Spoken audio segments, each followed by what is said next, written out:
ഏറ്റുമാനൂർ മാരിയമ്മൻ കോവിലിൽ 41 മഹോത്സവത്തിന്റെ ഭാഗമായി മാരിയമ്മൻ പൊങ്കാല നടന്നു. എം നീതുലക്ഷ്മി IFS ദീപപ്രോജ്വലനം നടത്തി. ക്ഷേത്രം മേൽശാന്തി മുട്ടത്തുമന ഇല്ലത്ത് ശ്രീകുമാർ നമ്പൂതിരി പണ്ടാര അടുപ്പിൽ അഗ്നി പകർന്നു. നിരവധി ഭക്തർ പൊങ്കാല സമർപ്പണ ചടങ്ങിൽ പങ്കുചേർന്നു.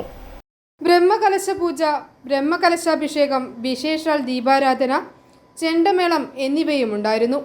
കുംഭമെഴുന്നള്ളിപ്പ് ഘോഷയാത്ര, പുഷ്പാഭിഷേകം, പുഷ്പാലങ്കാരം, കറുപ്പൻ ഊട്ടുനൃത്ത നൃത്യങ്ങൾ എന്നിവയും നടന്നു. രാത്രി 12:30 ആഴിപൂജ, പ്രവേശനം, വിൽപ്പാട്ട്, പമ്പമേളം എന്നീ ചടങ്ങുകൾ നടക്കും. പ്രസിദ്ധമായ മാരിയമ്മൻ മഞ്ഞൾ നീരാട്ട് ഞായറാഴ്ച രാവിലെ 9 മുതൽ 11:45 വരെ സമയത്ത് നടക്കും. തുടർന്ന് മഹാപ്രസാദ ഊട്ടമുണ്ടായിരിക്കും. തുടർന്ന് നടയടപ്പ്. ജനുവരി 2 നടതുറപ്പ് മഹോത്സവം നടക്കും. i4 news, Ettumanoor.